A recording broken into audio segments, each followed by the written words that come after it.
Ya, Ki, buka Ki. Assalamualaikum warahmatullahi wabarakatuh. Kami dari kelompok 7 MPPLA. Pada kesempatan kali ini kami akan mempresentasikan proyek kami bernama Local Task. Sebelumnya perkenalkan, nama saya M. Rifki Fatoni dan teman-teman saya. Perkenalkan, nama saya Muhammad Bintang Putra Arifin. Perkenalkan, nama saya Muhammad Fadal Putra, NIM 2023-31008.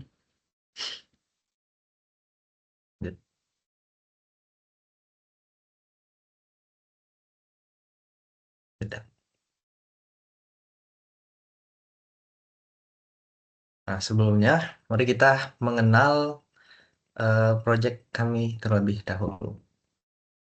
Nah, Local Task kami hadirkan sebagai sebuah solusi inovatif berbasis market demand.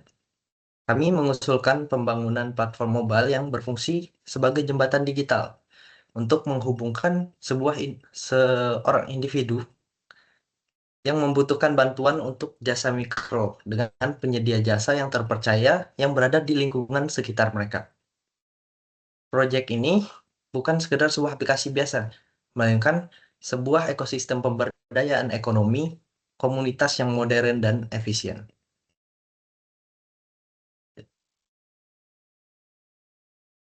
Kemudian ada tujuan proyek.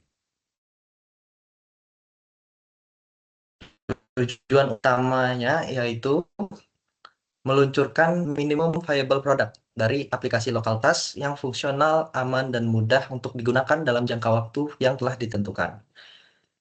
Kemudian ada juga tujuan khusus, itu menyediakan platform yang mulus dengan menciptakan alur pengguna yang intuitif bagi pencari bantuan untuk mempublikasikan tugas dan menemukan penyedia jasa dengan cepat. Kemudian membuka peluang ekonomi dengan memudahkan bagi penyedia jasa untuk menemukan pekerjaan yang fleksibel di sekitar mereka dan mendapatkan hasil tambahan. Kemudian membangun fondasi kepercayaan dengan mengimplementasikan sistem verifikasi dasar, rating, dan ulasan dua arah untuk menciptakan lingkungan transaksi yang aman. Oke, selanjutnya kita akan membahas untuk scope projectnya.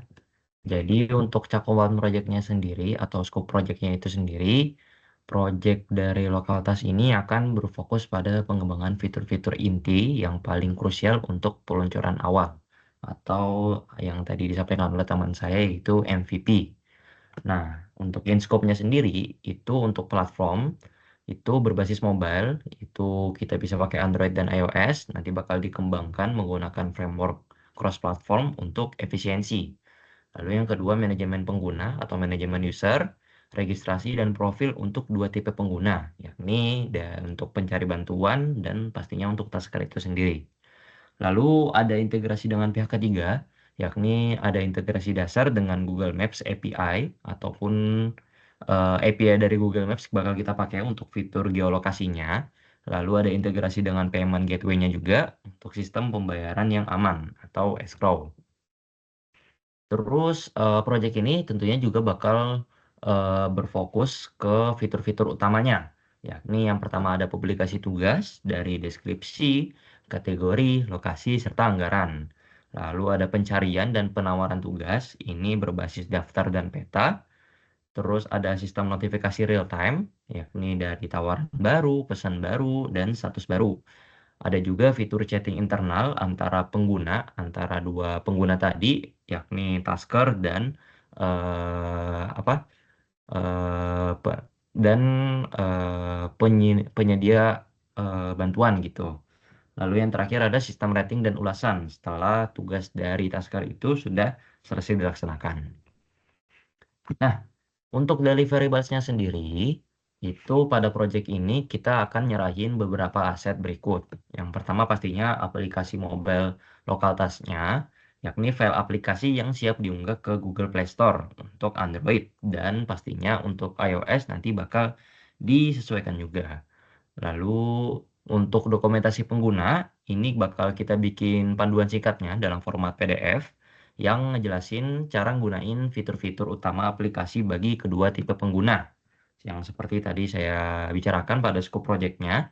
Lalu yang ketiga ya pastinya ada dokumentasi teknis untuk high level, dokumen yang menjelaskan arsitektur sistem, skema database, dan panduan dari API-nya itu sendiri. Tujuannya apa? Tujuannya untuk memudahkan pemeliharaan dan pengembangan di masa depan. Untuk barangkali pengen di develops lagi atau pengen di maintenance lagi. Lalu pastinya yang terakhir, akses kode sumber atau source code, penyerahan penuh hak akses ke repository kode sumber aplikasi yang bakal kita kasih dalam bentuk Git. Nah, mungkin untuk deliverables dan scope project-nya cukup sekian. Selanjutnya bisa dijelaskan oleh teman saya. Oke, berikutnya anggaran dari proyek kami. Next saja langsung. Oke, untuk anggaran sendiri di sini ada anggaran yang diajukan merupakan investasi untuk menghasilkan produk digital berkualitas tinggi dalam waktu yang cepat. Nah, rencana estimasi biaya adalah sebagai berikut. Nah, kami menggunakan Kokum model sehingga mendapatkan biaya seperti di gambar ini. Pertama ada quality assurance, dia akan mendapatkan biaya 48 juta, UI UX designer 32 juta, programmer 40 juta, dan biaya pihak 37 juta, biaya kontingensi 3 juta. Mana total dari biaya yang didapatkan oleh eh, project ini, bukan didapatkan, lebih ke pengeluaran daripada project ini diperkirakan sekitar 130 juta. Selanjutnya, ke timeline-nya sendiri, baik. Sebentar.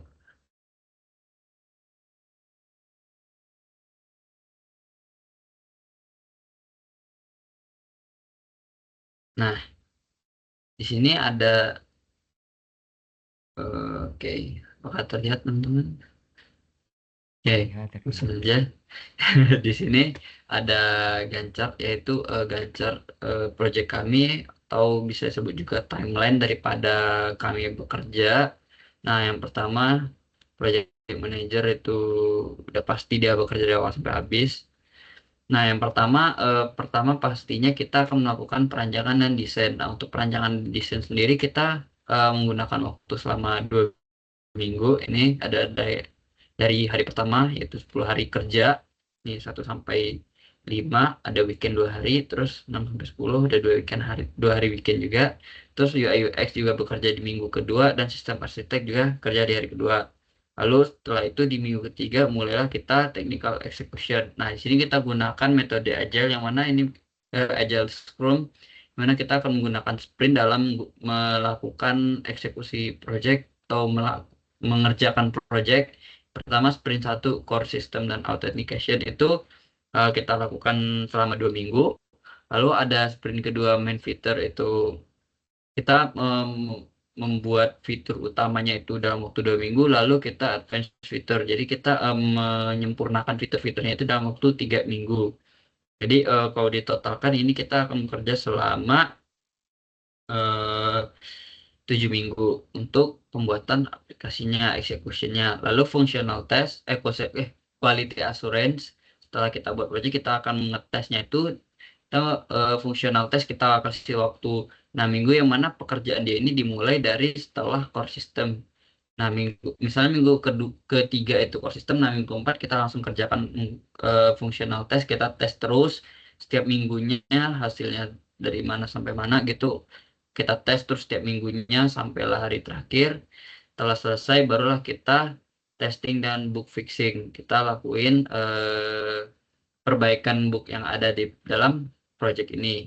Nah, lalu terakhir kita development dan handover. Nah, di sini kita telah merasa udah jadi gitu aplikasinya, kita lakukan pembuatan user guide and video demo, final APK build, source code submission. Jadi kita kayak mengpublisnya di Play Store, memberitahu video bagaimana tata caranya dan lain-lainnya itu di minggu terakhir, cuman seminggu waktunya gitu. Mungkin itu saja timelinenya sendiri. Oke.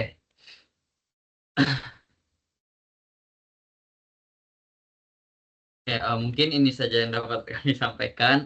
Kalau ada yang kurang kami mohon maaf. Bila taufiq hidayah. Assalamualaikum warahmatullahi wabarakatuh.